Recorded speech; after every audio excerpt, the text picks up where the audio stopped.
বাংলা চলচ্চিত্রের কিংবদন্তি চিত্রনায়িকা কবরীর শেষ সিনেমা মুক্তি পাবে যেদিন। ভিউয়ার্স, মৃত্যুর কিছুদিন আগেই তিনি নির্মাণ শুরু করেছিলেন নতুন একটি চলচ্চিত্র, যে চলচ্চিত্রটি তিনি নিজেই পরিচালনা করেছিল।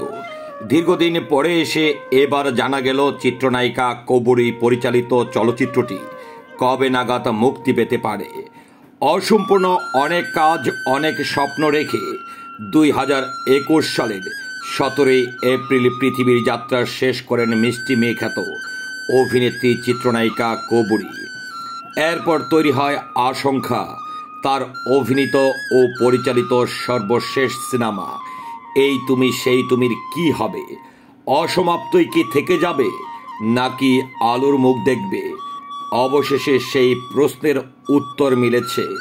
সব ঠিক থাকলে আগামী বছর রোজার ঈদে মুক্তি পাবে কবরী পরিচালিত এই সিনেমাটি।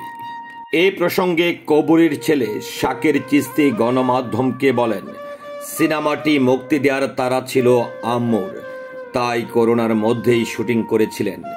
কিন্তু 2 দিনের শুটিং বাকি থাকা অবস্থায় তিনি মারা যান। অনেকদিন আগেই সিনেমাটি শেষ করার ইচ্ছা ছিল, কিন্তু নানান জটিলতায় কাজ শুরু করতে একটু দেরি হয়ে গেছে। তাছাড়া একটু সময় নিয়ে কাজটি করছি, প্রায় শেষ করে এনেছি কাজ। সামনের ঈদে সিনেমাটি মুক্তি দেওয়ার পরিকল্পনাও করছি।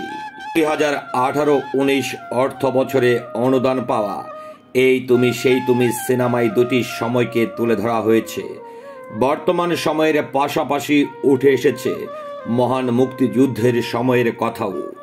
এই ছবিটিতে জুটি বেঁধে অভিনয় করেছেন নাওয়ার সালোয়া ও রায়হান রিয়াদ। পরিচালনার পাশাপাশি এই সিনেমায় অভিনয় করেছেন চিত্রনায়িকা কবরী, লিখেছেন গান, যেটি গেয়েছেন ইমন ও কুনাল। সিনেমায় সঙ্গীত পরিচালনা হিসাবে কাজ করেছেন বাংলাদেশের বরেণ্য সঙ্গীত শিল্পী সাবিনা ইয়াসমিন। পরিচালনার পাশাপাশি সিনেমার কাহিনী, চিত্রনাট্য ও সংলাপ লিখেছেন এই কিংবদন্তি চিত্রনায়িকা কবরী।